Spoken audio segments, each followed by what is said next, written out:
Bonjour à vous tous. On commence la dernière séquence de ces 2 journées qui vont être là, cette fois-ci, axées sur la question un peu des sens, l'odorat, le nez, vous allez voir, la voix, bien sûr, qu'on va continuer à explorer. Et pour commencer cette rencontre, je vais accueillir, pour une petite conversation d'1 quart d'heure, assez rapide, Randindi, que j'appelle sur scène, qui est un jeune... Bonjour. Un peu comme ça. Voilà. On s'assoit ? Allez. Alors, Randindi est un start-upper, comme on l'appelle aujourd'hui. Il a créé une start-up en 2013 qui s'appelle Snips, qui est une start-up spécialisée dans l'intelligence artificielle, notamment dans la question de la reconnaissance vocale. Tu vas nous en parler un instant. Et juste pour cadrer un peu ton parcours, parce que c'est important de le dire, c'est que tu es tombé, disons, dans l'informatique dès le plus jeune âge, parce que tu me racontais que à 10 ans déjà, tu faisais du codage, ce qui est quand même le signe quand même d'un destin un peu particulier. Tu as été qualifié, je te tutoie, mais je devais te voyer. Si, vas-y. Non, excuse-moi. Je suis en costard aujourd'hui, mais on peut quand même se tutoyer, okay, c'est pas un souci. Bon, ok, très bien. J'espère que les gens ne seront pas trop choqués. Un journal de sciences t'a qualifié, j'aimerais juste réagir là-dessus, sur le start-upper de l'extrême. Comment comprendre cette expression au-delà de la formule journalistique un peu choc? Qu'est-ce que ça voudrait dire? Qu'est-ce que ça signifierait dans ton travail, start-upper de l'extrême? Ce serait quoi? Comment tu définirais cet extrême? Je suis pas sûr.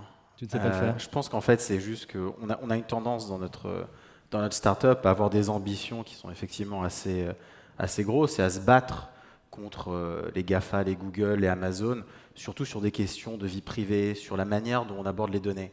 Et c'est vrai que ça paraît peut-être un petit peu extrême parfois de dire qu'on veut détruire des entreprises comme Amazon. Et je pense que peut-être que ça vient de là. C'est plutôt ça. Donc, un combat, j'allais dire, économique, hexagonal, le jeune start-up français qui attaque les gros européens. Alors, Snips, est-ce que tu peux nous raconter un peu quel est un peu l'enjeu de ton travail? En quoi l'intelligence artificielle aujourd'hui pour toi est un enjeu non seulement de ton business, mais disons un enjeu important, presque civilisationnel pour ce qui nous arrive, et en quoi pour toi, la technologie, finalement, est un outil qu'on doit un peu invisibiliser, oublier pour nous aider à vivre mieux. C'est un peu ça ton idée? C'est ça. Du coup, je peux peut-être me lancer là-dessus. Bien sûr. Ouais. Avant qu'on commence, petite question. Ça vous est déjà arrivé de sentir votre téléphone vibrer dans votre poche, le sortir et en fait, il n'y avait rien? Ouais. Bon. En fait, ça arrive à peu près 9 personnes sur 10. C'est ce qu'on appelle des vibrations fantômes. C'est véritablement quand on pense que son téléphone a vibré, mais pas du tout, quoi. Est-ce que vous pouvez me donner un autre mot pour ça? Une hallucination. Et je sais que ça fait toujours un petit peu marrer les gens de se dire que c'est une hallucination et tout ça, mais en fait, moi, ça me fait vraiment peur. Ça me fait peur parce qu'on est arrivé à un stade aujourd'hui où on s'est retrouvé tellement conditionné par la technologie qu'on en finit par imaginer des choses qui n'existent pas. Je ne sais pas combien de fois dans votre vie vous hallucinez, mais c'est quand même un truc relativement rare, quoi. Sauf que quand on regarde... Pas tant que ça. Quand on regarde en fait ce qui va se passer dans les 10 prochaines années, ce qu'on s'aperçoit, c'est que le nombre d'objets connectés, le nombre de machines avec lesquelles on va interagir, va augmenter de manière exponentielle.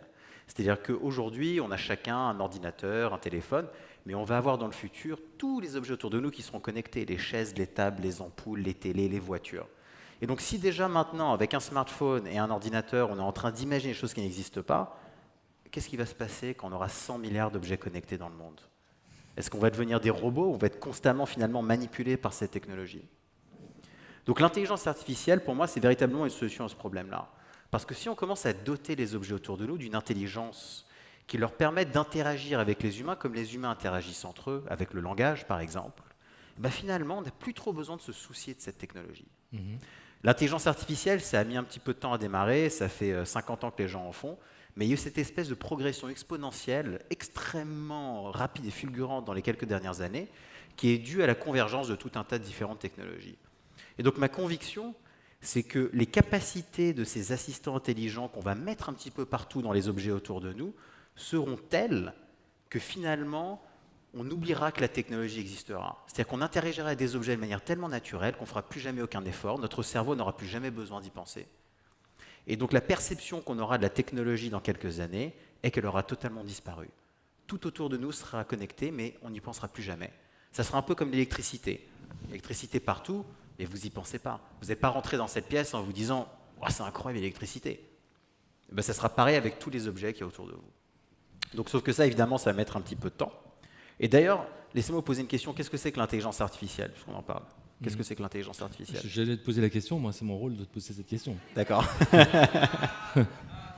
Quelqu'un veut tenter une définition?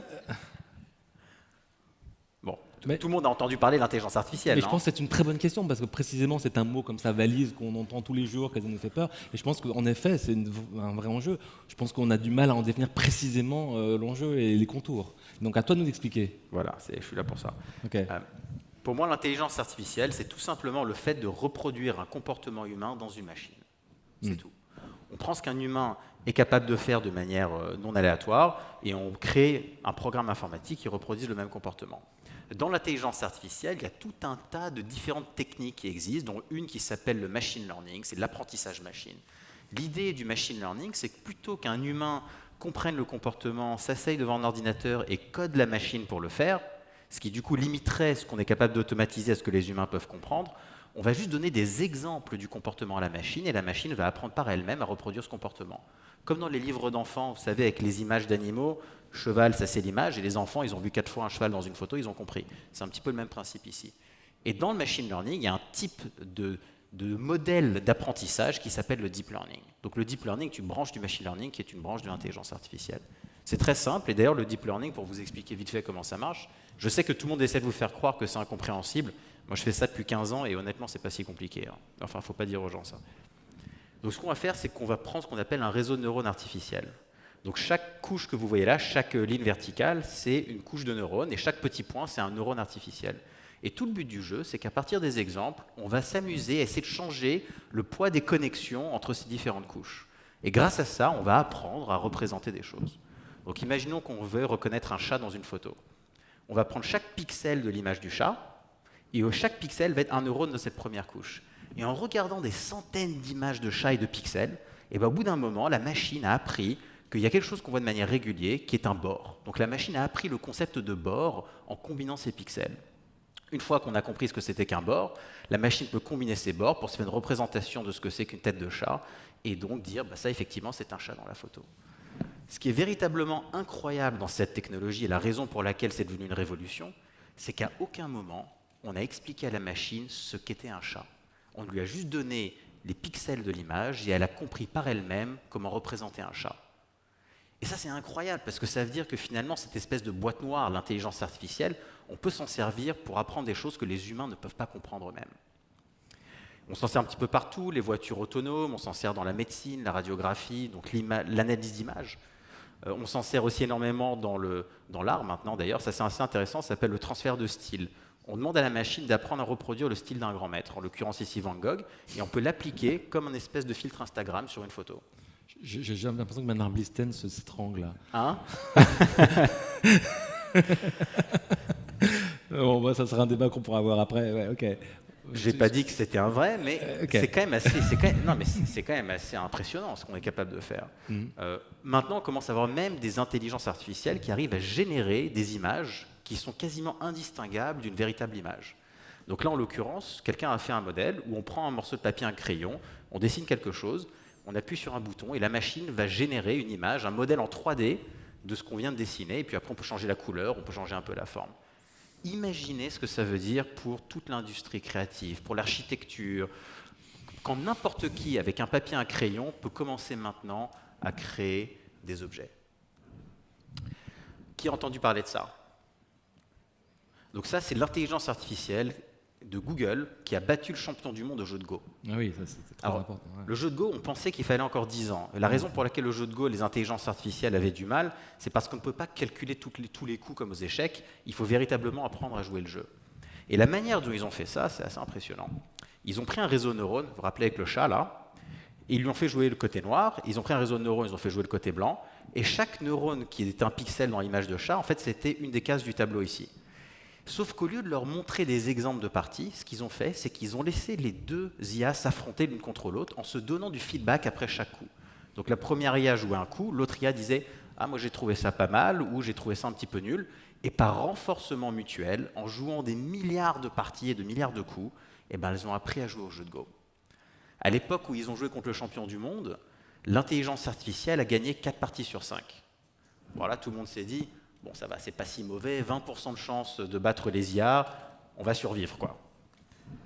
Aujourd'hui, cette IA a continué à s'entraîner, plus aucun humain ne bat cette IA à aucune partie. Mais il y a mieux ou pire en fonction de comment on le voit, il y a une nouvelle IA qui bat l'IA qui bat tous les humains à toutes les parties. Donc là, ça commence à être un petit peu flippant, quoi. Ouais. Sauf que ce qu'il ne faut pas oublier, c'est que tous ces exemples, ça reste en fait ce qu'on appelle de l'intelligence artificielle faible. La machine apprend à effectuer une tâche, certes mieux qu'un humain dans certains cas, mais elle est cantonnée à cette tâche spécifique, elle ne sait rien faire d'autre. Ce que beaucoup de gens aujourd'hui cherchent à faire, c'est ce qu'on appelle de l'intelligence artificielle forte ou généralisée, qui serait de créer des intelligences artificielles qui seraient capables de raisonnement, finalement de résoudre toutes les différentes tâches logiques. Mais puisqu'on est ici pour parler d'émotions, parlons un petit peu d'intelligence humaine. L'intelligence humaine, ce n'est pas que du QI, ce n'est pas que de l'intelligence logique, on a aussi de l'intelligence émotionnelle. Et l'intelligence émotionnelle, c'est absolument nécessaire pour déjouer des paradoxes logiques. Ah, tiens, il manque un truc. Ah, c'est dommage. Bon, tant pis. Je vais passer à autre chose. Les affres de la technique. Non, les affres de la technique. Ok, c'est pas grave. Excusez-moi. Pour vous expliquer un petit peu ce que c'est qu'un paradoxe logique, imaginez vouloir créer un piège pour voiture autonome. Donc pour faire ça, c'est extrêmement simple. Ce qu'on fait, c'est qu'on va tracer une ligne blanche sur le sol, un grand cercle blanc comme ça, et autour de ce cercle, on va tracer un cercle en ligne pointillée. La voiture autonome, qui a appris à conduire sur des millions d'heures, conduit mieux que n'importe quel humain. Qu'est-ce qu'elle va faire? Elle voit une ligne pointillée, une ligne blanche, elle a le droit de rentrer dedans, elle rentre à l'intérieur. Sauf que maintenant, elle est bloquée parce qu'elle est dans un cercle avec une ligne blanche entourée d'une ligne pointillée. Il n'y a aucune façon pour cette intelligence artificielle, avec son QI de 14 trillions, de sortir de ce piège. Parce qu'il n'y a aucune façon logique de déjouer un paradoxe logique. Point. C'est toute la définition. Donc comment est-ce qu'on aurait fait en tant qu'humain? On aurait regardé ce truc-là, on aurait rigolé, on se serait dit « non mais c'est clairement une blague ». Mais la machine ne peut pas faire ça, parce que ça c'est un jugement qui est purement émotionnel. Il faut une compréhension de la culture, de ce que c'est que d'être un être humain. Et si jamais on voulait que la machine puisse sortir de ce piège, il faudrait la laisser tricher, et si on laisse une intelligence artificielle tricher, alors là, ça devient une catastrophe. Il nous reste un peu de temps ou pas? 3 minutes, je crois. 3 minutes. En même temps, on a envie de te parler 3 heures parce que le sujet est tellement énorme. On a tellement de questions à te poser. Mais là, voilà, c'est la règle du jeu, entre guillemets. Bon, ça, c'est l'humanité, ça. Tu sais, après, je suis sûr que si on est tous d'accord, on peut changer les règles. Hein. Vas-y. Non, je crois pas. Non, ok. Les chefs disent non, ça, tu sais, l'autorité, ça, c'est un truc. L'intelligence artificielle. D'accord, ok, je vais rien dire. Okay. Peut-être du coup, on peut une ou deux questions? Ouais, non, tu as fini ta démonstration? Non, mais c'est déjà bien. Ok. Bon alors, non mais peut-être que ce qui est quand même un peu, moi je trouve sidérant, parce que c'est vrai que quand on est un petit peu comme moi, hein, j'avoue, assez inculte et assez dégagé de toutes ces problématiques-là, c'est vrai qu'on a un peu du mal à en appréhender complètement vraiment l'enjeu dans notre avenir. Mais moi, ce qui m'intéresserait de savoir comme réaction, comment tu réagis au fait que ces débats-là sur l'intelligence artificielle, qui sont très forts aujourd'hui, très actifs, et suscite des énormes controverses quand même. Enfin, tu entends ça quand même aussi, que beaucoup d'écrivains, d'auteurs, de chercheurs sont très très critiques à l'égard de l'intelligence artificielle. Quelle serait, toi, ta manière, disons, simple de leur répondre? Il y a encore un livre qui va sortir bientôt d'Éric Sadin, qui est, je crois, un livre très très sévère, justement, sur les dangers de ça pour, entre guillemets. C'est quoi les dangers de l'intelligence artificielle? Pardon? C'est quoi, tu penses, les dangers de l'intelligence artificielle? C'est quoi les dangers de l'intelligence artificielle? C'est ce que j'allais te dire. Comment toi tu l'entends? La déshumanisation, une capacité, si tu veux, à rendre un peu l'humain un peu extérieur à la manière même d'envisager, de construire leur vie. Ce que je voulais en fait essayer de démontrer ici, c'est que l'intelligence artificielle ne sera jamais une intelligence humaine artificielle. Ce sera une intelligence logique artificielle, ce qui est déjà énorme, parce que si on peut déléguer toutes les tâches logiques aux machines, c'est quand même une grosse partie de ce qu'on fait au quotidien qu'on ne fait plus nous-mêmes. Alors, je ne sais pas pourquoi ce qui se passe, mon truc il avance tout seul, mais c'est pas important. De l'autre côté, nous, en tant qu'humains, on a aussi cette combinaison avec l'intelligence émotionnelle. On n'est pas juste des ordinateurs sur pattes, hein. Nous sommes véritablement en fait des êtres émotionnels, et on est d'ailleurs même plutôt des personnes qui ressentons des émotions et qui utilisons la logique pour essayer de prouver que ça marche, quoi. Je suis quasiment convaincu que vous demandez à n'importe qui a une idée et qui a une bonne stratégie pour son business, en fait, en réalité, la logique, c'est ce qui lui permet de démontrer aux autres qu'il n'a pas raconté n'importe quoi. Donc les machines ne pourront jamais avoir cette intelligence émotionnelle. Pour tout un tas de différentes raisons, elles seront toujours limitées et cantonnées à cette intelligence logique. Donc plutôt que de penser aux humains versus les machines, ce qui est totalement de la science-fiction, il faut plutôt penser justement à une façon de faire collaborer les humains et les machines. Comment est-ce qu'on peut exploiter l'intelligence émotionnelle humaine avec l'intelligence logique de la machine? Comment est-ce qu'on peut finalement nous donner l'intuition, donner la direction et laisser la machine faire l'exécution? Et donc, plutôt que d'imaginer des intelligences artificielles qui remplaceraient les humains, qui les rendraient obsolètes, il faut plutôt penser à des façons dont les humains et la technologie peuvent interagir de manière tellement naturelle et tellement sans effort qu'on puisse avoir le meilleur des deux mondes. Et puis n'oublions pas quelque chose, une intelligence artificielle, aussi intelligente qu'elle soit, ça reste une machine. Si on en a marre, on la débranche, quoi. Okay. Donc tous ces fantasmes un petit peu, et je sais que beaucoup de gens essayent de faire peur sur ça, mais n'oubliez pas quelque chose, c'est que toutes les personnes que vous entendez essayer de vous expliquer que les intelligences artificielles vont remplacer les humains ne sont pas des gens qui fabriquent ces technologies. Quand on fabrique ces technologies au quotidien, on s'accorde à dire que c'est de la science-fiction d'imaginer un monde où les humains sont devenus totalement obsolètes. Mais soyons absolument clairs en revanche que ça va changer le rapport au travail, ça va changer le rapport à la société, comme la technologie l'a toujours fait de toute façon. L'intelligence artificielle, c'est la continuité de l'informatisation, la digitalisation. C'est juste que ça se fait à une rapidité qui ne nous laisse pas vraiment le temps de nous adapter. Bon, bah écoutez, merci beaucoup, Rand, pour ce plaidoyer pour l'intelligence artificielle qui est en effet assez stimulant et disons qui ouvre des vraies questions. On aura envie, encore une fois, de prolonger ça, mais ça sera pour un autre moment, dans un autre temps. Merci infiniment, Rand Andy, donc, et bravo pour votre start-up. Merci. Voilà. Start-up de l'extrême. À bientôt. Salut.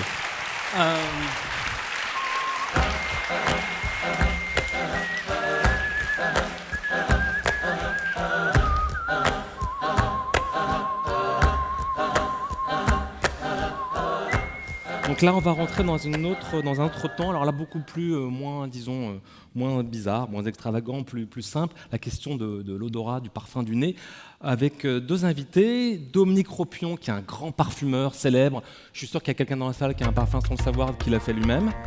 Qui va être interviewé par Marie-Bénédicte Gauthier, qui est journaliste, spécialiste sur ces questions. Et ils vont avoir un entretien tous les deux. Et je les accueille sur scène. Merci, Dominique, bonjour. Et Dominique. Et ils vont vous expliquer la petite expérience à laquelle ils vont se livrer.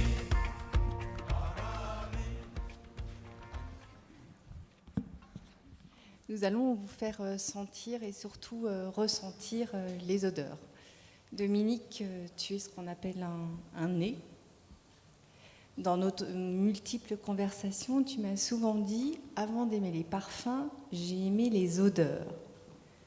Chacun, je crois, ici a expérimenté le lien entre odeur et souvenir. C'est la fameuse Madeleine de Proust, on a tous les nôtres. Aujourd'hui, les neurosciences mettent en évidence quelque chose de nouveau. Le circuit neuronal sera aussi connecté à nos émotions. Dominique, tu as choisi de nous faire sentir 4 matières premières de la parfumerie, 4 odeurs, les matières premières étant déjà des matières assez élaborées. Lesquelles ? Voilà, donc j'ai choisi, bonjour, donc de vous présenter donc 4 matières premières. La première, c'est l'essence de santal. La deuxième, ce sera l'essence de rose. Ensuite, l'essence de oud, puis une molécule de synthèse qui est l'indole, qui est une note assez violente, comme vous allez pouvoir le voir, pour vous montrer un peu quels sont les éléments avec lesquels on a l'habitude, nous, de travailler. Je crois que les touches sont en train de passer. Je vous propose de prendre la première, qui est le santal, de l'inspirer fortement pour vous imbiber de l'odeur, un petit peu comme si vous étiez une mouillette géante. Dominique, le santal, ça évoque plutôt l'émotion, l'attachement. C'est une odeur très douce, très enveloppante. Oui, donc le santal, c'est une odeur qui est à la fois qui est issue de la distillation d'un bois qui est l'essence qui est le santal. Et l'évocation olfactive, évidemment, c'est quelque chose d'assez doux, de très sensuel, mais aussi de lait maternel. Vous voyez, il y a plusieurs éléments olfactifs qui sont assez émotionnelles en fait. C'est une odeur de peau aussi. C'est aussi une odeur de peau, oui. Qui est un petit peu le Graal toujours des parfumeurs, de pouvoir retranscrire une odeur de la peau humaine. Oui. De la peau humaine. Maintenant, je ne sais pas si tout le monde a eu la première touche et a pu la ressentir. Dominique, le santal, d'où vient-il ? Le santal, c'est justement donc la distillation du bois de santal. C'est un arbre, hein, on distille le tronc, en fait.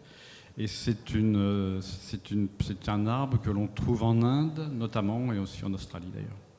En Inde, d'ailleurs, il est souvent utilisé comme matière à prier. Je pense que vous avez tous senti des encens à base d'essence de santal. Ça apporte aussi quelque chose. On va peut-être passer à la deuxième touche. Là, on va se frotter au mythe de la rose. La rose, c'est un petit peu exceptionnel. Je trouve que c'est le ravissement à la Duras. On est un petit peu, on a une sensation d'être enlevé, c'est l'enlèvement. Est-ce que c'est un trop plein d'émotions, Dominique ? Alors l'essence de rose, effectivement, c'est une très très belle. C'est déjà une composition olfactive élaborée par la nature. Hein. Quand on sait que lorsqu'on analyse l'essence de rose, il y a plus de 200 molécules différentes qui la composent et qui sont donc des molécules qui sont réparties dans des proportions très précises. Donc, alors il y a beaucoup de facettes à cette rose. Hein, alors c'est vrai qu'il y a une harmonie qui est parfaite, à mon sens. Maintenant, quand vous analysez l'odeur, vous avez plusieurs sensations de différents domaines olfactifs. Notamment, vous avez un effet épicé, vous avez des notes fruitées, vous avez des notes même presque cuir dans la rose d'ailleurs, hein, données par certaines molécules. Et au final, on a vraiment une très très belle composition élaborée par la nature. Il y a même des notes plus méconnues, comme la note artichaut, qui est très très présente dans la rose. Après la rose, après s'être frotté à ce mythe incroyable, nous allons sentir le oud. Est-ce que tout le monde a sa touche oud ?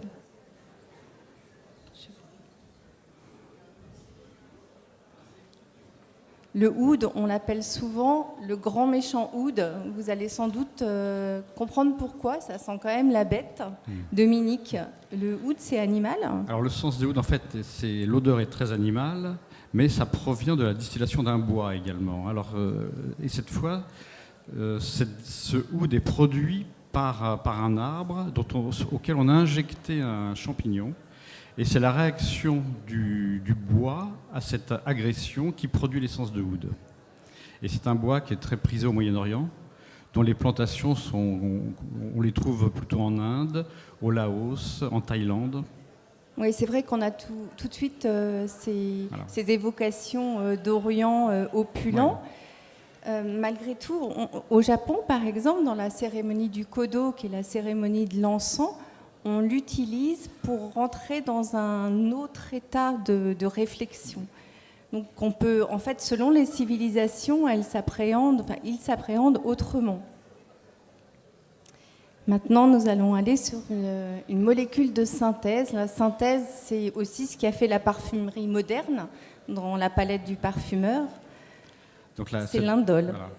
Donc cette dernière molécule, évidemment, c'est une note assez violente.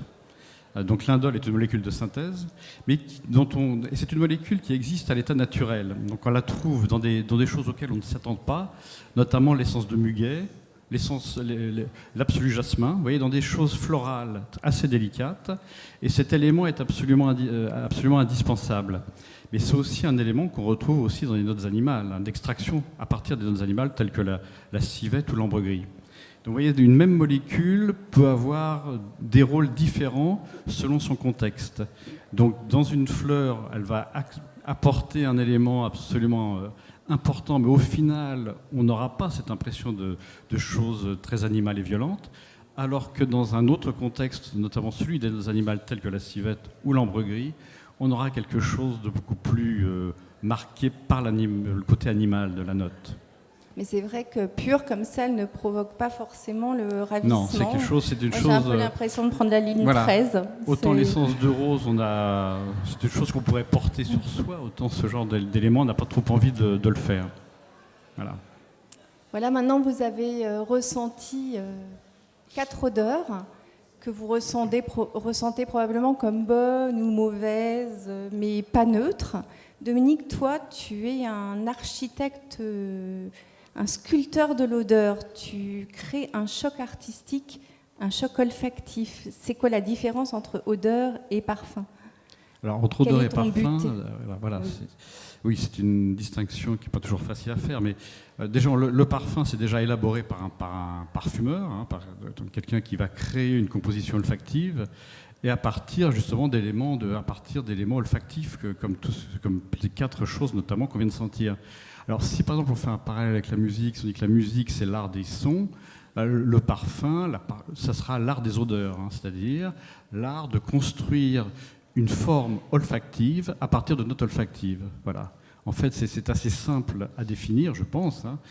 Et donc, à partir d'éléments soit extraits de la nature, soit fabriqués totalement par la synthèse, soit à partir du pétrole ou à partir d'autres choses, d'ailleurs, ce sera les matériaux qu'utiliseront les parfumeurs afin de construire des formes olfactives. Alors, qu'est-ce qu'une forme olfactive ?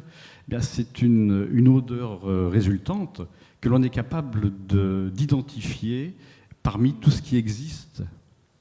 Voilà. Si on avait une définition à donner. Oui. Si on sent un parfum dans la rue, on sait que c'est celui-là et pas un autre. Et cette forme et cette identité est donnée par l'assemblage de toute cette composition de notes d'essence, de produits de synthèse, dans des proportions très précises. Tu es le créateur, l'investigateur de plusieurs succès mondiaux. Quid de l'intelligence artificielle ? Les algorithmes mettent leur nez partout. Est-ce qu'ils vont piquer ton job un jour ? Une partie, en fait, qui n'est pas forcément qui est peut-être pas la plus créative. Et c'est vrai qu'aujourd'hui, les algorithmes commencent à entrer dans la parfumerie. On commence à les utiliser, on commence à en parler, tout au moins à nourrir. Alors, je ne sais pas si c'est les termes propres à l'informatique, mais on nourrit la machine avec certaines données. Notamment, on peut très bien nourrir la machine avec tous les parfums qu'a pu faire un parfumeur. Et à partir de là, à partir d'autres données, je suis désolé, je ne suis pas un grand spécialiste de l'intelligence artificielle, mais je vois ce que l'on fait.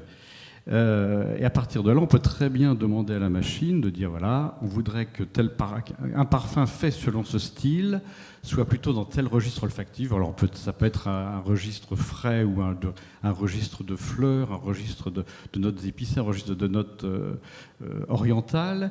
Et à partir de tout ce qui était entré dans la machine, plus le style que le parfumeur a démontré par ces formules qui ont nourri cet algorithme, l'algorithme sera capable de définir une formule seul, sans l'intervention du parfumeur. Si on a donc on peut rapprocher ça, par exemple, de choses qui ont été faites, mais on parlait de Van Gogh tout à l'heure, mais ça a été fait aussi en musique avec des partitions de Jean-Sébastien Bach. Où effectivement, par algorithme, on a permis de trouver une musique qu'on peut attribuer à Bach. Mais et c'est pas Bach qui l'a écriite. Et c'est pas une forme nouvelle. C'est pas une forme nouvelle. Enfin, disons que par cet algorithme, on n'a pas dit tiens voilà l'émergence d'un nouveau grand compositeur. On a dit oui, c'est une musique qu'aurait pu écrire Bach. Voilà. En parfumerie, c'est un peu la même chose. On pourra faire un parfum, dire voilà, c'est suivant ces données-là, ça aurait pu être fait par tel parfumeur. Et on en est vraiment on commence à le faire. Je crois qu'il manquerait, c'est ce qui a été dit tout à l'heure, la dimension de la folie humaine. Il y a cette très belle phrase qu'on peut voir aujourd'hui à l'affiche du film de Kurosawa, « Rien n'est plus étrange que l'humain ». Et voilà, j'espère que la parfumerie aura encore cette folie. Merci Dominique. Merci.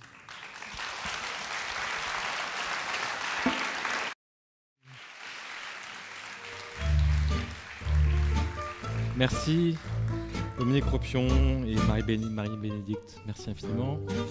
Ça sent fort, hein. Waouh. Alors, on a un nouveau petit plateau et je vais inviter Mathias Loridon à revenir sur scène avec un artiste sud-africain qui s'appelle William Bischoff, qui vient donc de loin et qui est un artiste dont vous avez peut-être vu une des œuvres dans le parcours d'œuvres sensorielles qui s'appelle Blind Alphabet. Bonjour William, nice to meet you. Je vous laisse Mathias avec William pour votre discussion d'1 quart d'heure ou 10 minutes avant de passer à un exercice musical. Thank you, William, for being here in Paris with us this morning. You are not often in France. Everybody has seen one of your work, which is just in the front of the elevators. It's small boxes with very strange stuff in it. This part of the work is part of a huge work, which is the blind alphabet. And in your work, you always use very specific relationships with emotion. Emotion in the aesthetic understanding of emotion, in the conceptual understanding of the emotion, and in the human relationship that can create emotion. Maybe we could start by what is this blind alphabet? What are the stuff inside these boxes? Because there's nothing which is written. We don't know, we cannot know what are the stuff and what does that mean. Hello. I was hoping to make people feel what it feels like not to see. So I put these sculptures inside boxes and put some lid on it. So maybe when you look at this, you can't see and you are frustrated and maybe angry.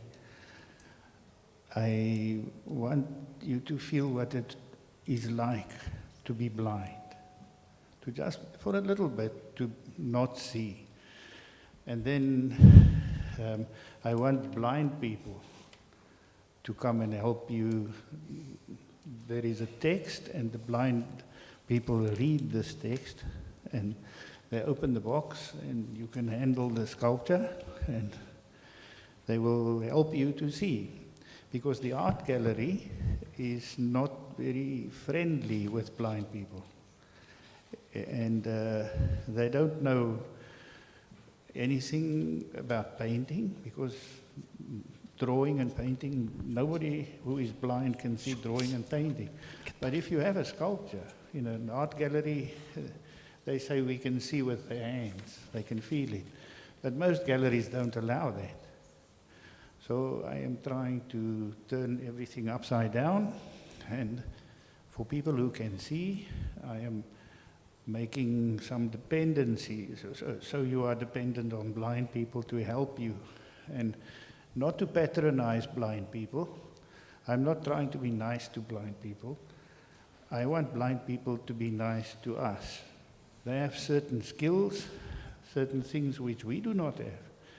So I'm trying to get them to show off their skills, their abilities, and to make you think about what it is we have when we can see, especially in the art world.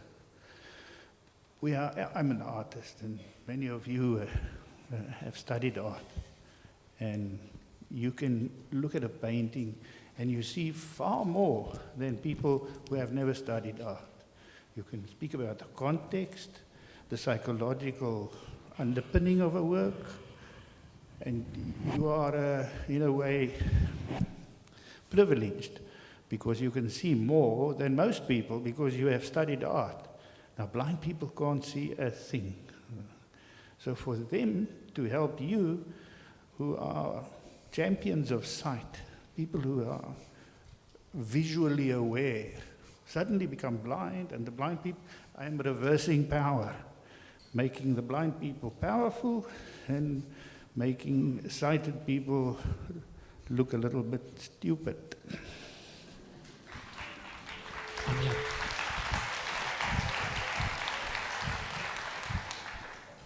How did you choose the words of this blind alphabet? Because you are nearly between I, H, G now. what just makes you make the decision to choose one of the words in the alphabet and just transform that in a piece of art? I write dictionaries since 1977. My first dictionary was a dictionary of color. Coming from South Africa, it's a funny dictionary of color. The blind alphabet is a dictionary of morphology, of what things are, the shape, the form of things, the structure. And it started in 1989, somewhere, writing and looking at dictionaries all the time, finding that some words describe the shape and the structure and the form of biological things, zoological things, in all the sciences. And the artists did not know these words. They are strange words. Acetabuliform is the shape of your patella. So you don't know these words. There are hundreds of them, and scientists might know them, but they are strange words. So I thought I will make certain chapters. Chapter A starts is like a book, and these boxes you see are with the letter F. So each letter is a chapter. And in each chapter, these boxes are the pages of a book. So it's like reading a book. And when you are blind in a gallery, you look at the sculpture by touching. Where's the next sculpture? You need somebody to stand with you and take you to the... But in the blind alphabet is a book. You open up, you read as a blind person, and close it, and the next sculpture is next. It's like a book. You can go right next to the next one and next. You don't get lost. So it's blind friendly. And so I have done more than 400 boxes, and I will do now the letter I, J, and K. I have finished up to I, J, and K. And I started in 1993 to sculpt. 95 was the first 360 finished. And I better hurry up. We can just feel that you play with emotions. We have selected 3 of your works. I think we could just see the first one. I don't know if we can put it on the screen. And the first one is Fucking Beautiful. Can you just tell us a little bit of what was the idea, this emotion with this piece of art? I think as an artist you are always looking for beautiful things, or you're looking for good ideas. And when you get them, you become excited, emotional. You are driven by this feeling that, wow, I found something fantastic. So I was looking in the factory where they cut granite, marble, big stones, on some cutting blocks. If you cut it on the floor is damaged. So you put these blocks underneath not to damage the floor. But after many years, the cutting blocks are more beautiful than anything. They are full of lines. So, wow, this is fantastic. I took it home, and a friend of mine came to visit, and he looked at this, and he said, man, these are fucking beautiful. So I said, okay, that's the work. So I used these blocks to write down what this friend said. And then it was sold before the exhibition was open. I think it is in the collection of the Branson, Richard Branson, and his sister in that family, in that collection now. And they get the children to come and have a party and discuss the work. So I don't think they think it is wrong for their children to say the word fucking in the context of which the work is made. If you say fucking in another context, it's another thing, isn't it? We have chosen another work because it can create emotion, but it can create some debates too. When you play with the words, when you play with the emotion of people. And we cannot nearly see, but there's different colors between all of each letters of Jerusalem. Can you just tell us a little bit of what you got in mind when you just made the decisions to build up this piece? Well, I looked for some building material of buildings that had been bombed with a bomb. And so the background of the work is concrete and building material that of broken buildings, such as would be from a bomb. The first three letters and the last three letters, J-E-R and L-E-M, if you bomb the road on which the highways, these are made from black asphalt or tar. So those black letters are from bombed roads, broken up roads. If you come close to the work, you can see it.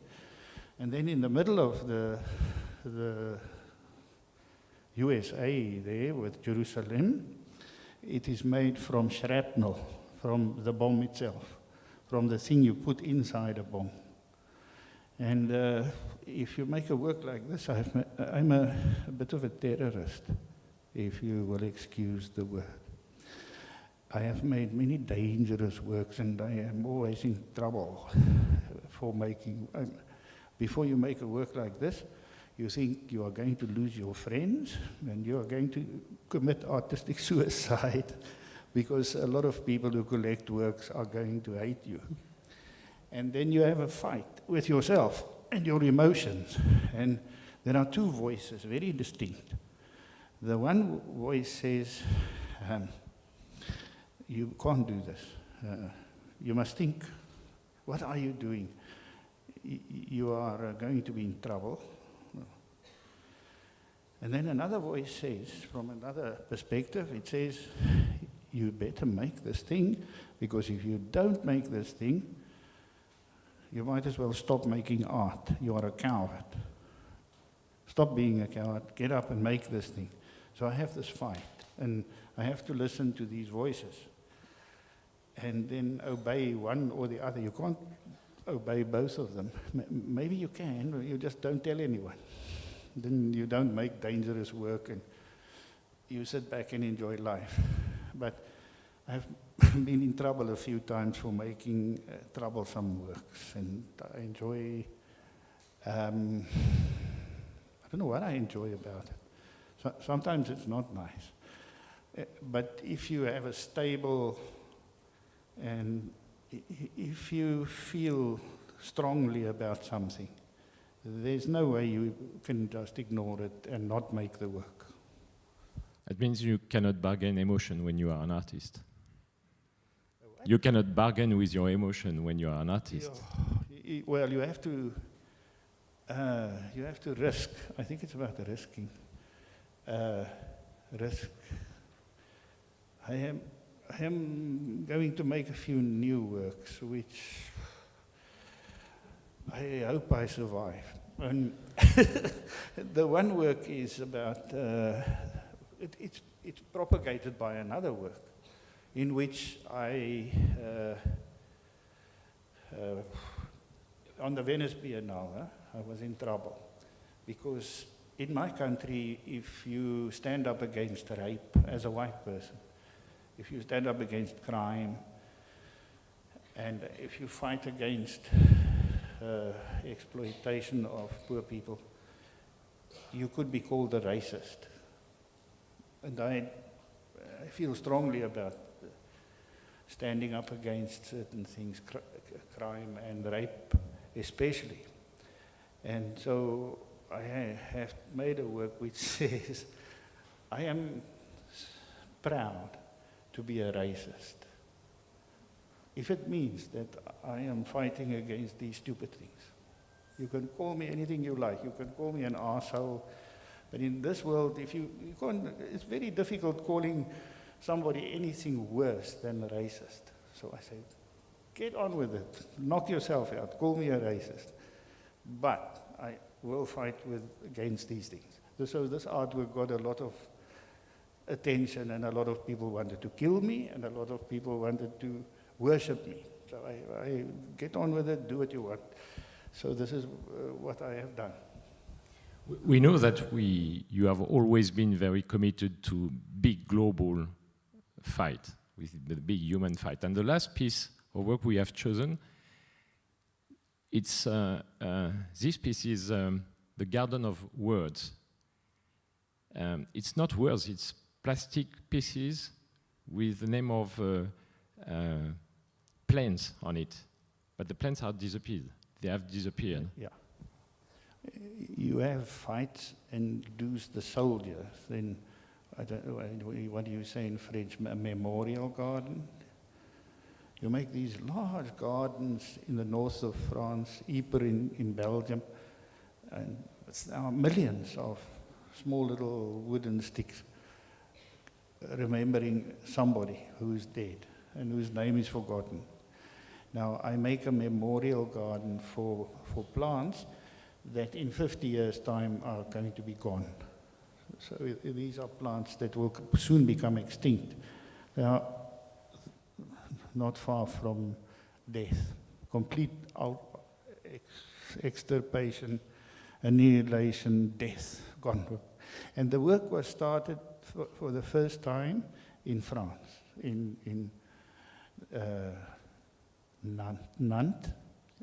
There is a thing called Floralie at Nantes. And 15 years ago, I worked with the chief gardener of the botanical garden, a man by the name of Claude Bureau. Maybe somebody knows him. And we worked on this. And I made the work in the Floralie and got into trouble because the people who exhibited there said, well, there is no flower in this thing. Well, you can't show this with other flowers. There is supposed to be some real plants. But it went very well because many hundreds of thousands of people go to the Floralie. It's one of the biggest flower shows in the world. The people walk past the work and they read the little label. Oh, they say, and up comes the camera, click, and they move on. But they don't take pictures of all the other works. But for this work, you can almost say everybody took a picture because it was so crazy to see this strange thing in the middle of a flower show. This morning, just to finish this conversation, we have talked about robots, about artificial intelligence, about computers. Are you using those new technologies in your creation? I don't like computers, but I use them all the time. I guess I'm with you on that one. Most of us spend more time on the computer than with the family even. But we somehow don't always like it. It just gets a bit much. But it makes our work better, and it helps us to think. It helps us to come to some conclusion, to resolve our inner conflicts and our ideas. If it's out there and you can see them, you somehow can make better decisions. Maybe I might be wrong. In my case, I don't know if I've always made the right decisions, but I've made honest ones. Thank you very much, Willem. Thank you.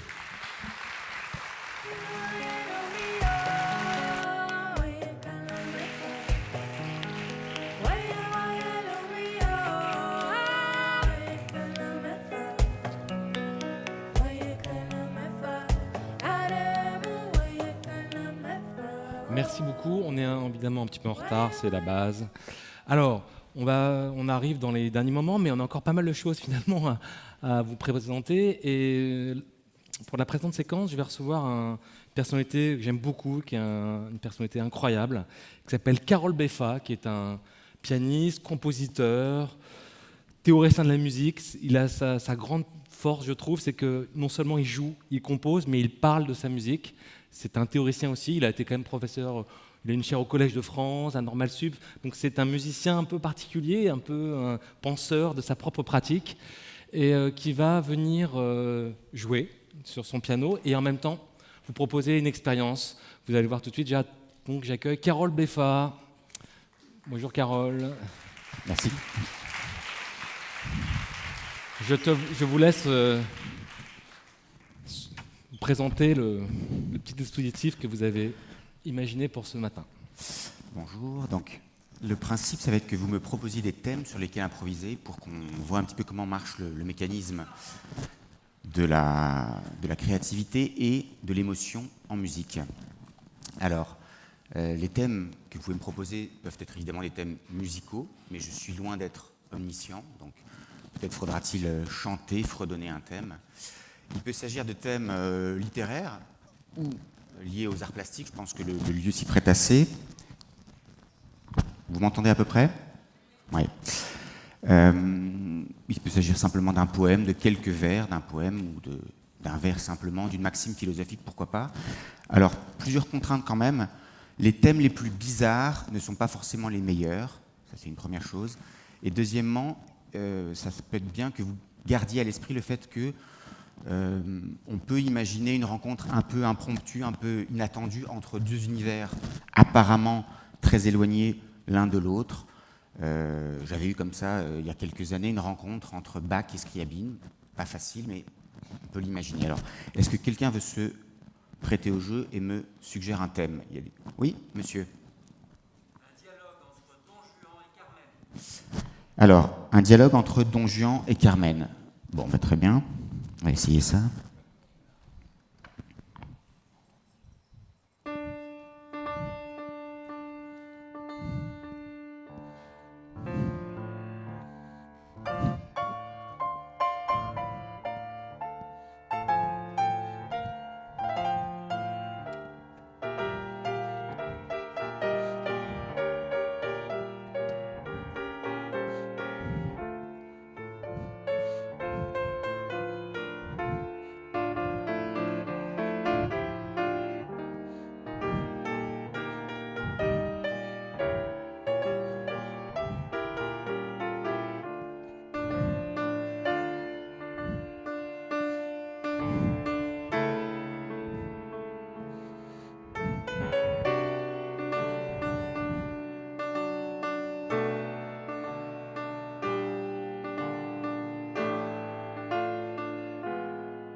Merci. Alors, qu'est-ce que j'ai fait quand j'ai improvisé ? Bon, vous avez, la plupart d'entre vous, j'imagine, en tête le thème de Carmen, que j'ai légèrement tronqué, enfin, un des thèmes de Carmen, en utilisant son rythme, qui est un rythme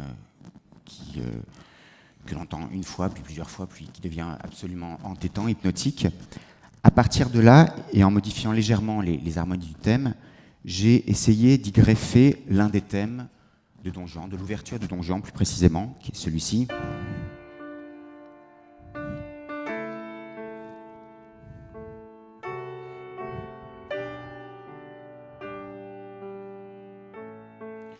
Et ça tombe bien, les deux thèmes d'abord sont dans la même tonalité, ça c'est une bonne chose.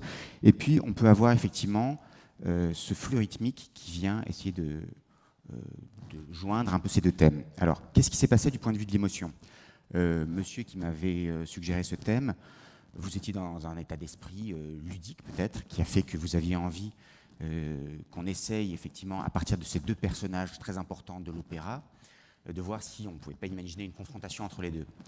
À partir de là, j'ai essayé de faire référence à ce que l'on peut connaître par la mémoire et de transmettre par mes doigts, donc autre forme d'émotion, cette rencontre un peu improbable entre les deux. Est-ce qu'on peut essayer avec un autre thème? Louis Armstrong et le parrain. Alors, est-ce que vous pouvez me chanter un des thèmes du parrain que je n'ai pas en tête?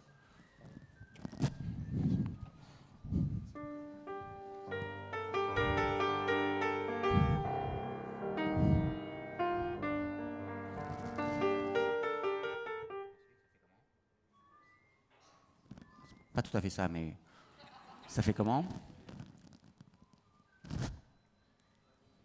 Je dispose d'un micro si vous voulez. Non mais vous sifflez bien, hein.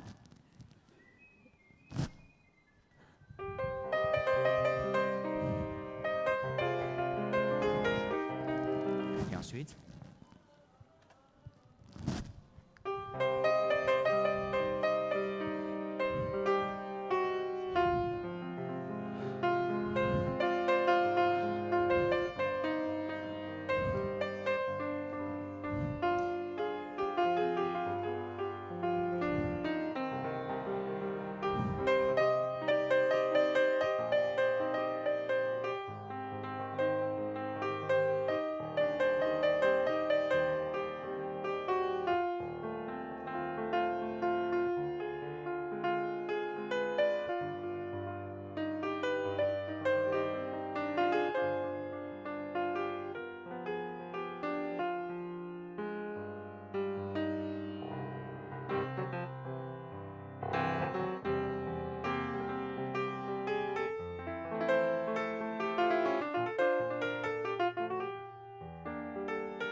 Merci.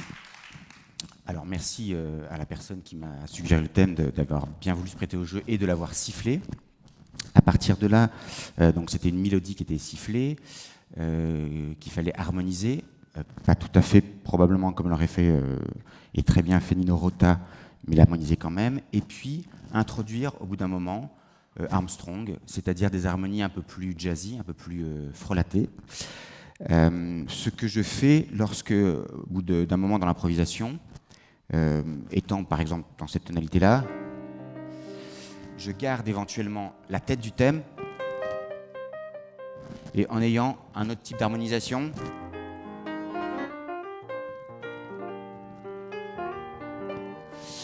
tout en gardant quelque chose qui rappelle la tête du thème et qui fasse que l'on est effectivement quelque part entre Armstrong et le parrain.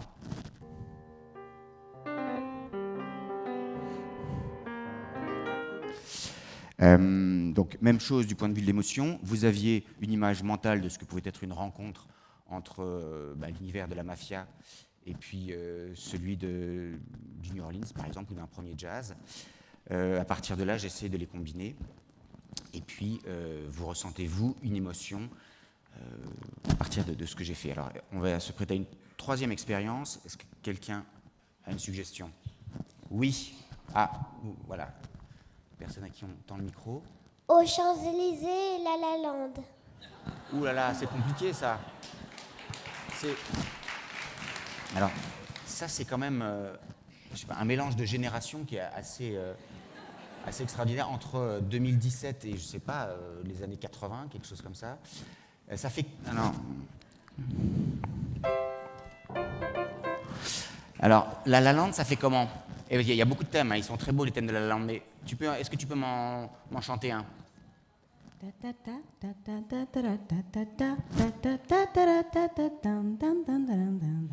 Oula, ça va être trop dur, ça. Un autre, ça va trop vite. Et il est surtout rythmique, ce thème, mais il est bien.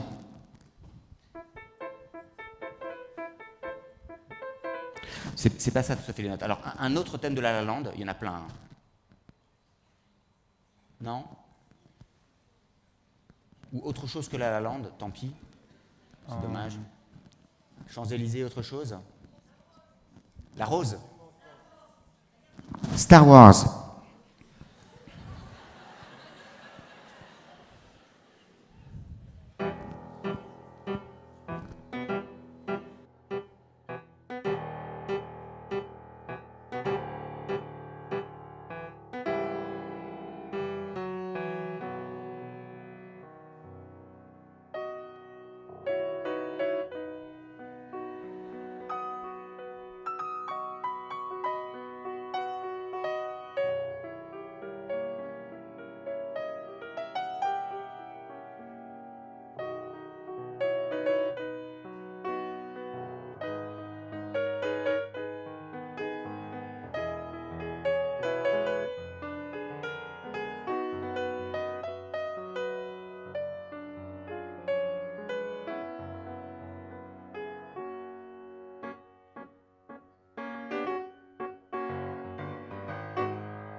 Merci. Alors, juste une petite chose pour conclure sur les émotions. En réalité, il me semble qu'il y a assez peu d'émotions pour lesquelles on puisse imaginer un traitement qui soit vraiment musical. Par exemple, est-ce que une façon de traiter musicalement l'émotion de la peur est si différente que la façon de traiter l'émotion de l'angoisse? Est-ce que l'épouvante, est-ce que tout ça c'est très différent? J'en suis pas certain. Remarquez que quand on donne une espèce d'équivalent musical de la peur, en général, d'abord, on fait entendre des sons qui sont censés faire peur, donc éventuellement des choses qui vont grogner dans le grave, voire jouer dans le piano.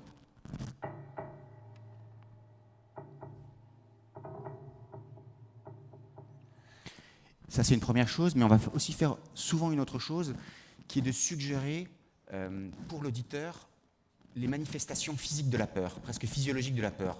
Donc, vous pouvez avoir, par exemple, quelque chose qui va être comme un rythme, qui imite un peu le rythme cardiaque.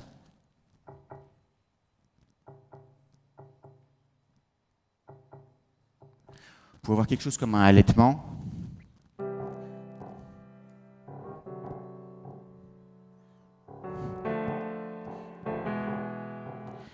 Parce que, effectivement, une des manifestations physiques de la peur peut être ça.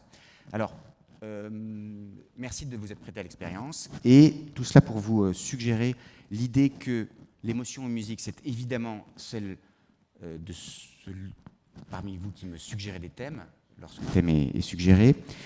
Il y a ensuite la façon dont on peut imaginer qu'un compositeur a été sous le coup d'une émotion au moment où il a composé une œuvre, et puis l'émotion éventuellement de l'interprète au moment où il est lui-même invité à interpréter cette œuvre. Voilà, écoutez, je vous remercie.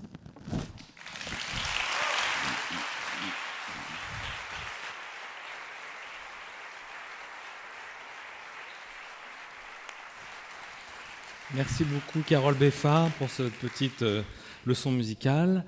Je dois accueillir maintenant Cynthia Fleury, qui nous avait déjà accompagnés évidemment hier, pour restituer quelques émotions, impressions. Ce n'est pas non plus les conclusions d'actes précis qu'on vous demande, mais c'est plutôt une sorte de manière un peu de rassembler un peu des impressions diverses disséminées au long de ces 2 journées sur les pouvoirs de l'émotion.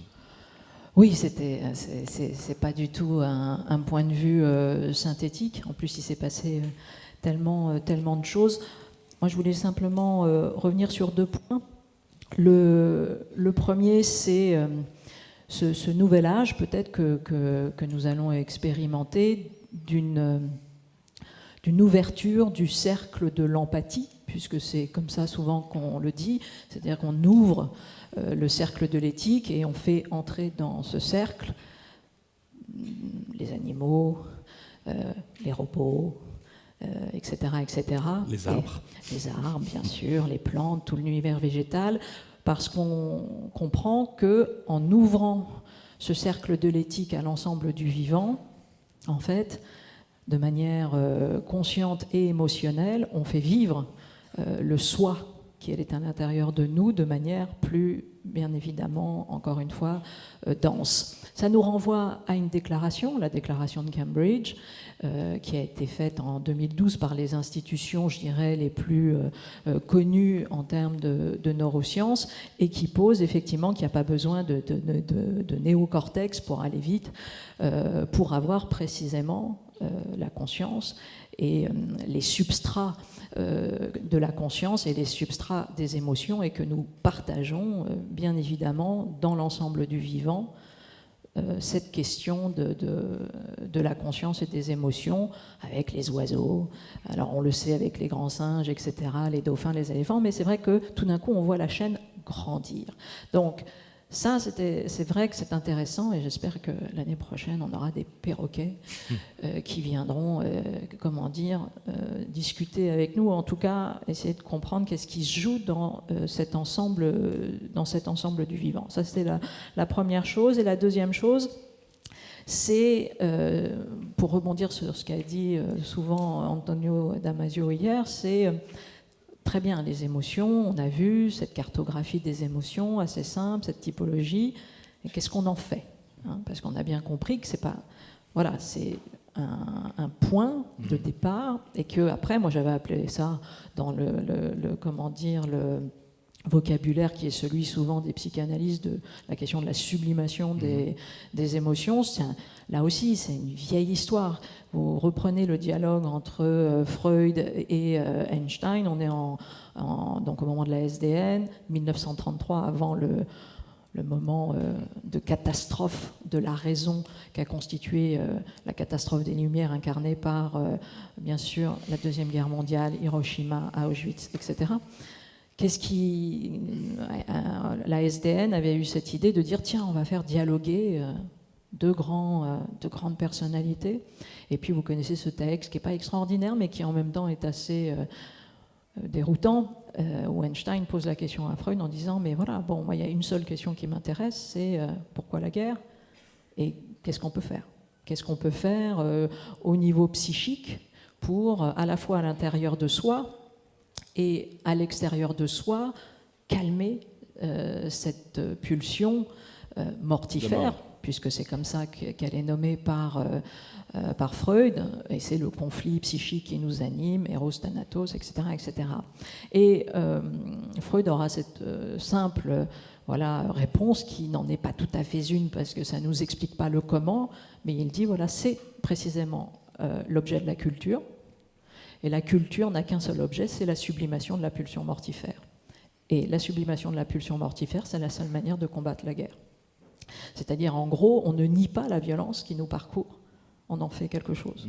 Donc, c'était ça, et bien évidemment, au cœur du départ de cette violence, il y a des émotions qui sont absolument essentielles pour notre survie, la peur, la colère, le dégoût, le mépris, quand on monte un peu vers les émotions plus sociales. Donc, voilà, donc qu'est-ce qu'on en fait? Et alors, résultat, moi je suis revenue à mes chers philosophes. On aurait pu d'ailleurs, c'est assez drôle d'ailleurs, parce que un des grands philosophes de l'émotion, c'est Bergson.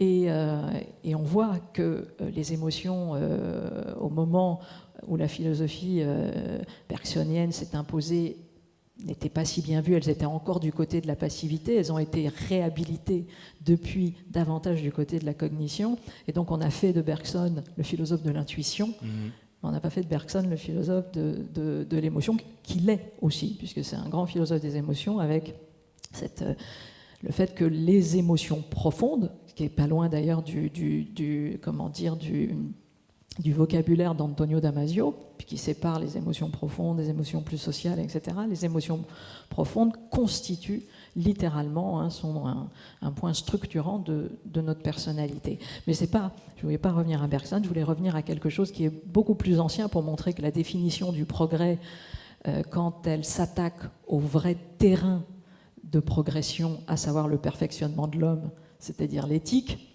est encore toute jeune, et qu'on peut revenir aux anciens sans problème d'anachronisme, et donc repartir avec Démocrite, donc un grand philosophe présocratique en l'occurrence. Et je l'ai choisi pour une raison très simple, qui est que Démocrite, c'est aussi de manière étymologique celui qui est choisi par le peuple. Donc c'est la démocratie qui est derrière le prénom de Démocrite. Et Démocrite, précisément, c'est le philosophe du vide, c'est le philosophe des atomes, c'est le philosophe du mouvement. C'est le philosophe aussi de l'émotion, en considérant que la sagesse n'est pas à mettre du côté, bien évidemment, de la rationalité logico-mathématique, mais la sagesse, c'est, il ne le dirait pas comme ça, mais la transformation, la transformation d'une émotion, en l'occurrence d'une émotion négative, et c'est ce qu'il appelle le thumia. On connaît tous le thumos. Moi, j'ai fait un livre qui s'appelle Le courage et qui, bien évidemment, est directement lié à ce qu'on appelle le thumos. Le thumia, c'est l'allégresse, c'est-à-dire le fait de construire une joie raisonnable à partir de la sublimation d'une finitude ou la sublimation. Donc, on voit que, voilà. Et je le dis parce que je pense que c'est vraiment le grand, je ne sais pas si c'est le plus grand problème, mais un des grands problèmes qui réunit la psychanalyse et la philosophie politique, et vous me voyez arriver, du côté de la philosophie, du côté de la psychanalyse et de la philosophie, je pense vraiment que l'objet de la cure, que l'objet d'une analyse n'est pas la recherche de la vérité. Je ne pense pas, d'abord parce que la controverse autour de cette notion est immense. Bien sûr, il y a un rapport au dire vrai, etc., etc. Mais l'objet de l'analyse, c'est la lutte contre le ressentiment. Je pense vraiment que c'est cette question majeure, c'est-à-dire la sublimation de la pulsion mortifère. Et parce qu'on comprend qu'il y a un incurable et qu'il s'agit de faire quelque chose de cet incurable. Donc il y a de l'incurable, mais il y a de la transformation, et il y a donc de l'œuvre qui est constituée de cet incurable et de ce manquant. Et puis de l'autre côté, au niveau collectif, je pense aussi que c'est la grande question du ressentiment. Et là, on ouvre avec les Wilhelm Reich et compagnie, c'est-à-dire sur toute l'incapacité que nous avons de traduire positivement nos émotions collectives négatives. Et donc ça, c'est véritablement, je pense, non seulement l'objet de la culture, l'objet du politique, au sens où, pour moi, bien évidemment, la base du politique, c'est bien évidemment la culture. Et donc, c'est là où je trouve passionnant, au sens politiquement parlant, d'aller investir le champ des émotions parce qu'on comprend que c'est véritablement la matière, entre guillemets, d'un gouvernement de soi et des autres, pour reprendre la belle formule de Foucault dans un cours au Collège de France. Donc voilà ce que simplement je voulais partager avec vous. Et c'est vrai qu'on a aussi vu à la fois l'aspect profondément positif, constructif, entre guillemets, de notre civilisation et de nos êtres avec les émotions, mais on a été aussi dans des regards critiques, parce qu'on a vu aussi des passages sur, bien évidemment, l'instrumentalisation potentielle, immense, pas nouvelle, hein, c'est quand même la base du monde. Et là aussi, on voit très très bien que il y avait un grand texte de Boltanski là-dessus sur le spectacle de la souffrance et comment précisément la mise à distance. Voilà, comment nous provoquons aujourd'hui un certain type d'émotion et qui bien évidemment empêche, là aussi vieille notion aristotélicienne, toute catharsis.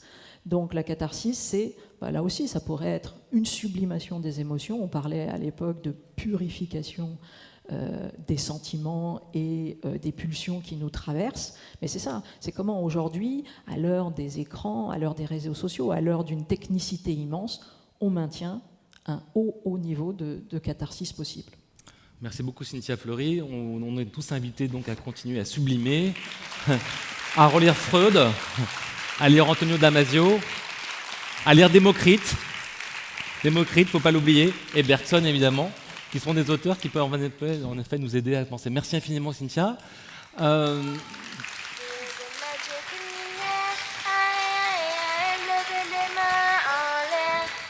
J'accueille pour...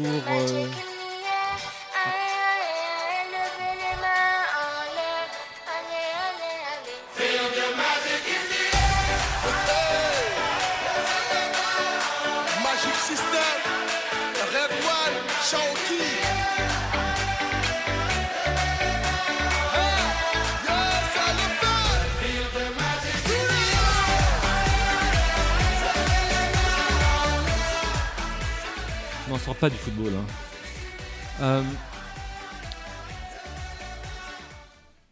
Je vais devoir accueillir pour un petit moment conclusif ou pré-conclusif, parce qu'il y aura encore une autre surprise après.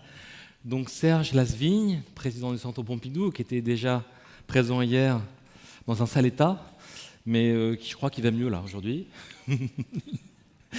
Et Mathias Leridon également pour un petit moment rapide d'expérience à nouveau technique, parce qu'on est obsédé par ça. On a beau lire Bergson et Démocrite, on est un peu intéressé aussi par la technologie. Alors, vous vous souvenez qu'hier, on s'était rencontrés, et vous y alliez tous les deux pas très bien, vous étiez un peu au bout de votre vie. Et là, on va faire un peu comme Benjamin Button, un processus inversé, où vous êtes rajeunis. Et donc, j'aimerais, vous êtes jeune, je ne sais pas quel âge, mais pas beaucoup, vous parlez à peine, disons, les mots commencent en balbutiant.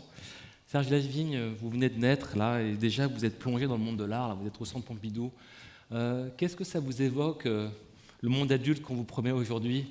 Quelles émotions, comme enfant, comme petit enfant, vous avez déjà ressenties dans votre corps, et quelle idée vous imaginez de votre existence dans le XXIe siècle à venir ? C'était intéressant, mais enfin, c'était un mélange terrible. Il n'y avait aucune organisation. Il y avait des gens qui avaient l'air très sérieux, très diplômés, et juste après, des artistes. Ça ne fait pas très sérieux. Ça faisait très désordre. Moi, j'ai besoin de sécurité, vous comprenez. On m'a raconté une histoire. C'est l'histoire des 3 métamorphoses de l'esprit. Vous connaissez cette histoire ? L'esprit qui est d'abord le chameau, c'est-à-dire qui doit porter de lourdes charges et faire preuve de modestie, d'humilité et partir dans le désert. Et une fois dans le désert, l'esprit doit devenir lion, conquérir sa liberté, être le maître de son désert, même si ça n'est qu'un désert. Et à la fin, La troisième métamorphose, c'est que l'esprit devient enfant. Il devient oubli, innocence, renouveau. Alors moi, l'impression que j'ai, c'est que ces 2 jours, c'est un peu tout ça. Comme si on avait voulu faire les 3 métamorphoses en même temps. Et puis, j'étais très impressionné de voir comment une philosophe et un banquier pouvaient se rencontrer. Ça avait l'air d'une chose inimaginable. La philosophe n'en revenait pas. Et je me disais, tiens, c'est exactement ce qu'on pourrait faire du Centre Pompidou.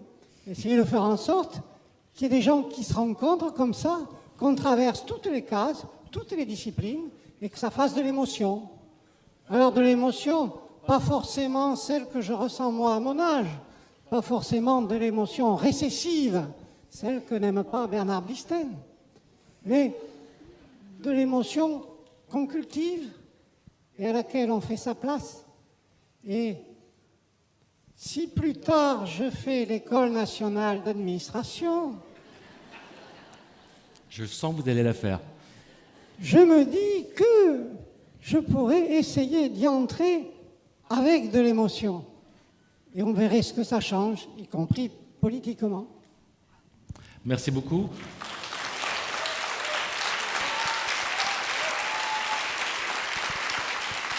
Pour un enfant, je vous trouve très cultivé, déjà, bravo, avec un regard critique déjà. Je vous promets un bel avenir, je le sens. Vous aurez une grande carrière, on le devine.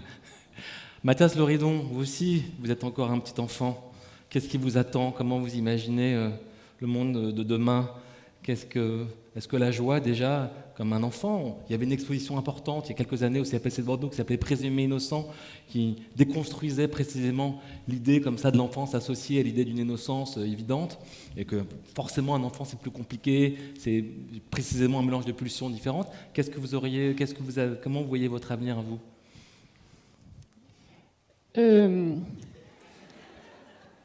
En fait, je viens juste de naître, mais j'ai déjà un fils, et alors quand il m'a écouté, il m'a dit « on dirait Woody Woodpecker ».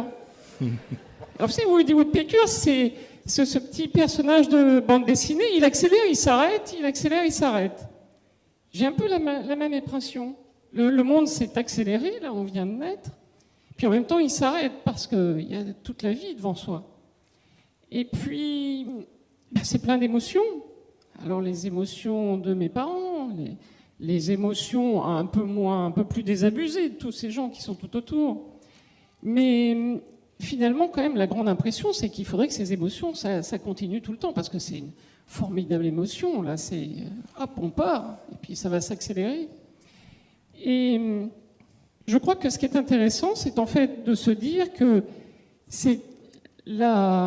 l'émotion, c'est un formidable pouvoir. Moi, je retire de ces 2 journées le fait que l'émotion a du pouvoir. Ce n'est pas seulement les pouvoirs de l'émotion, c'est l'émotion qui a des pouvoirs. Et puis je crois que chacun d'entre nous a une partie de ce pouvoir. La question, c'est de savoir si on va additionner ces pouvoirs pour lutter contre ces pulsions mortifères dont on a parlé il y a quelques instants, ou si finalement on va se laisser dépasser par la face noire de la force, vous savez, celle qu'on a essayé de traduire en musique il y a quelques instants. Et puis, eh bien, si un jour je crée des entreprises, peut-être que je me dirais qu'il faut trouver des lieux dans lesquels on va faire dialoguer cette pulsion créatrice très économique, très commerciale, peut-être parfois un peu manipulatrice, avec finalement ce qui est une espèce de vérité profonde de l'émotion positive, de la face positive des chevaliers Jedi, vous savez, la belle force, qui est celle de la création artistique. Et si on arrive à faire dialoguer l'ensemble des acteurs de notre vie quotidienne, comme nous l'avons fait au cours de ces 2 jours, ici au Centre Pompidou, et ben je crois que je vivrai une vie heureuse. Et peut-être que j'adhérerai à cette phrase de Georges Pompidou qui disait qu'on ne peut pas imaginer l'avenir sans s'intéresser profondément à la création contemporaine et à son émotion. Pour un enfant, un hommage à Georges Pompidou, c'est fort. Merci infiniment à tous les deux. On devine que vous allez vous en sortir dans votre vie tous les deux. Merci beaucoup et merci à l'IRCAM qui est toujours là pour nous faire des tours rigolos et intelligents. Et avec cette expérimentation sur la voix, merci beaucoup à eux. Et on arrive à une sorte de bouquet final. Alors je ne sais pas trop si je suis censé l'annoncer, si c'est déjà su de tout le monde ou pas. En tout cas, il y a un petit show qui se prépare avec une artiste que vous devez forcément connaître, qu'on adore, qui est une artiste assez singulière dans le champ de la création, enfin de la musique française aujourd'hui, qui s'appelle Camille, donc voilà, le secret est dévoilé, qui va venir sur scène pour nous proposer un petit spectacle avant de vous laisser partir vers la voie de vos émotions à vous. Et voilà, on laisse Camille arriver sur scène. Elle arrive dans 2 minutes. Encore quelques secondes. Pardon. Ah oui, parce qu'il faut qu'elle enlève ses chaussures. C'est important de sentir la paume des pieds sur la sole. Bonjour. Salut. Ça va? À toi.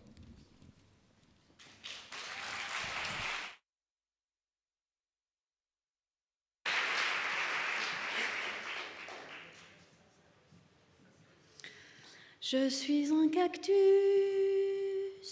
sur une terre aride et des épines ingrates percent ma peau brune.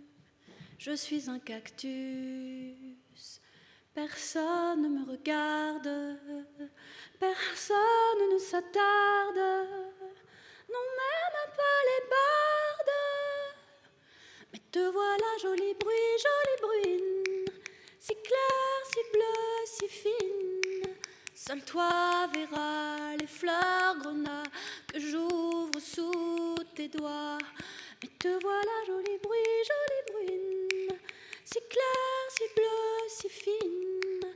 Seul toi verras les fleurs grenats que j'ouvre sous tes doigts.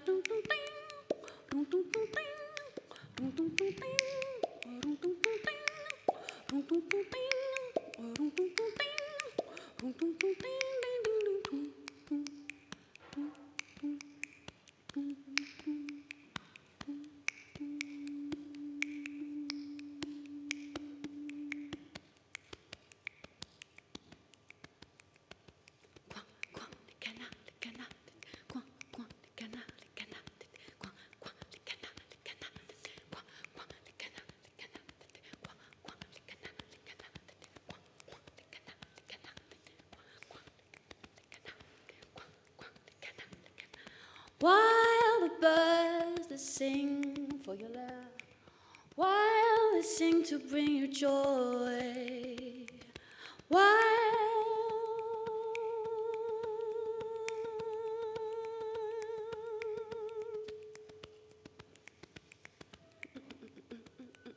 away, away, away, away, away, away, away, loin, loin, loin. While the horses skin for your leather, while they run to keep you warm, while they're beating hearts when they gather, j'irai danser au bord d'un lac, je ferai peur aux canards sauvages. J'irai à pieds joints dans les flaques et je ferai des claquettes aux nuages. J'irai tanguer dans le ressac, je narguerai le courant dans les vagues.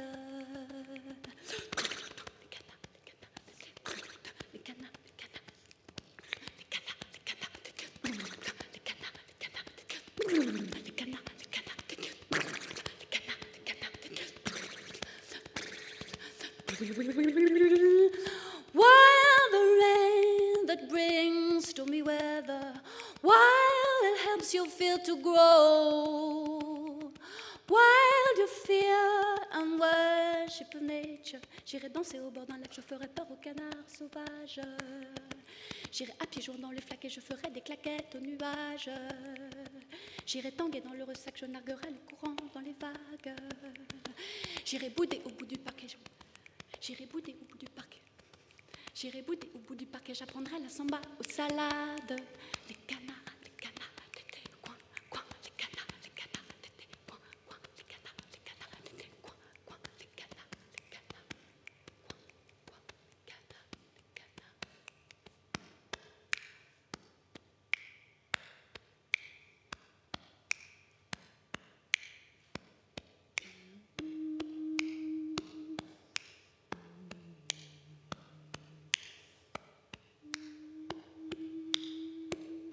Lève-toi, c'est décidé, laisse-moi te remplacer, je vais prendre ta douleur. Doucement, sans faire de bruit, comme on réveille la pluie, je vais prendre ta douleur, je vais prendre ta douleur. Elle lutte, elle se débat, mais ne résistera pas, je vais bloquer l'ascenseur, prendre ta douleur, je vais prendre ta douleur. Bon.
suis désolée, j'ai arrêté le micro parce que je trouve qu'il y a plus d'émotion sans.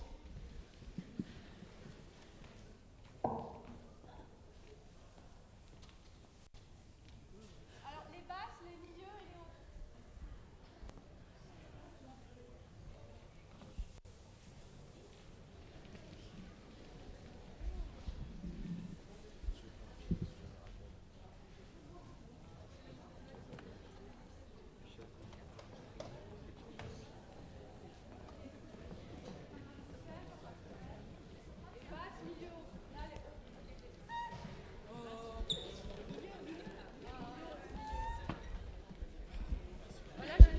Je vais peut-être le reprendre, hein, parce que je vais voir.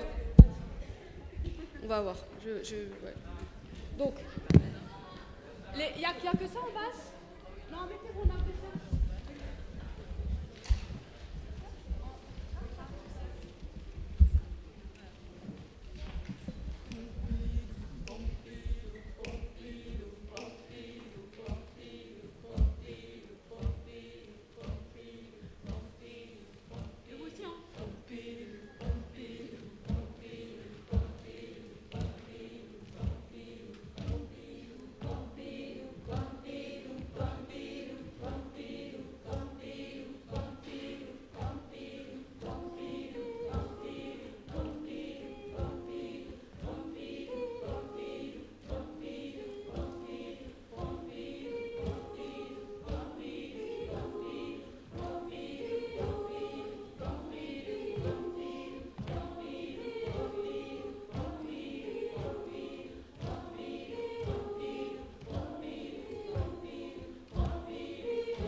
terminer ma phrase. Tout dit, j'ai tout dit, tout dit, c'est gravé dans le marbre. Tout dit, si, tout dit, tout dit, sort, tout dit, tu veux que l'on se parle. Tout dit, oh ma sœur, il de garde. Tout dit, je, tout dit, suis, tout dit, le, tout dit, oui, tout dit, des oiseaux dans les arbres. Tout dit, j'ai, tout dit, j'ai fui à la hussarde. Tout dit, j'ai, tout dit, et les rats m'ont suivi. Tout dit, si, tout dit, sort, tout dit, tu as peur pour ma vie. Tout dit, oh ma sœur, il de garde. Tout dit, je, tout dit, suis, tout dit, le, tout dit, oui, tout dit, de la pluie dans les arbres. Tout dit, j'ai, tout dit, j'ai rompu le charme. Tout dit, j'ai tout dit. Maintenant je vous regarde. Tout dit, si, tout dit, tout dit, sort, tout dit, tu as peur pour ma vie. Tout dit, oh ma sœur, il de garde. Tout dit, je, tout dit, suis, tout dit, le, tout dit, oui, tout dit, du vent dans les arbres. Tout dit, si, tout dit, tout dit, sort, tout dit, tu donnes un jour ton cœur. Tout dit, oh ma sœur, prends garde. Tout dit, non, tout dit, le, tout dit, où tu mourras dans nuit. Tout dit.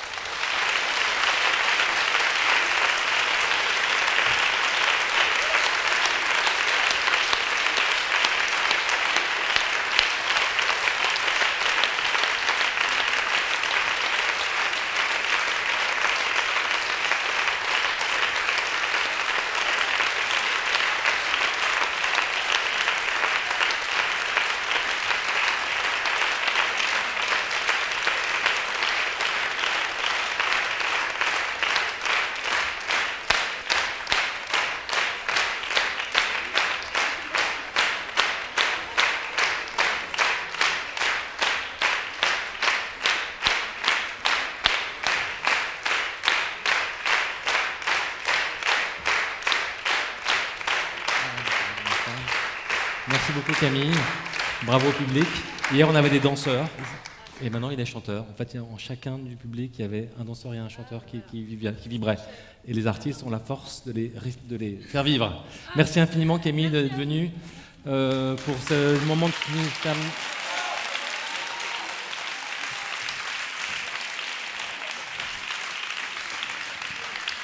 Et je vais accueillir, juste pour terminer complètement cette journée, Julie Narbet, qui est la directrice générale du Centre Pompidou, qui nous accueille, et on vous dit bravo et merci. Voilà, pour un petit mot de conclusion, je vous donne le micro pour vous adresser à la salle. Un très rapide mot de conclusion, c'est le moment de vous remercier tous. Vous êtes venus très nombreux pour 1 jour, 2 jours. Vous avez partagé avec nous vos émotions. Vous êtes venus sur scène, vous avez écouté, donc merci à tous. Merci évidemment aux participants, intervenants, à Cynthia Fleury d'avoir partagé ces moments tout au long de l'événement, Antonio Damasio aussi, et tous les autres. Merci aux artistes, bien sûr, qui sont chez eux au Centre Pompidou, donc qui ont partagé ces temps de réflexion et ces moments artistiques avec nous pendant ces 2 journées.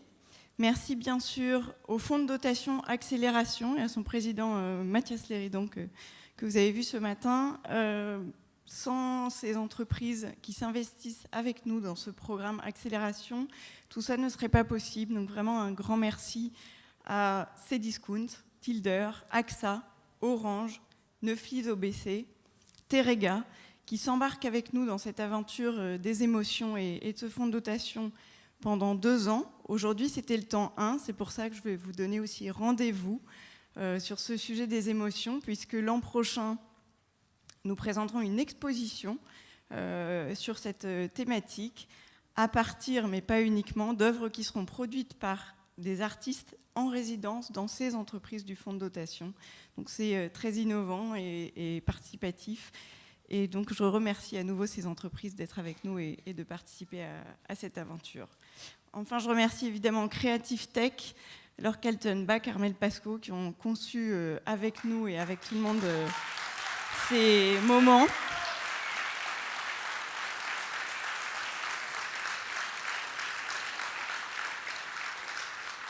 Et enfin, tous les autres sponsors qui ont participé, Elephant Live, Épatant, IRCAM, Magic Garden, Citadine. Merci à tous ceux-là sans qui tout ça ne serait pas possible. Et merci aux équipes du Centre Pompidou, bien sûr, qui ont rendu possible cet événement. Merci à tous et à très bientôt.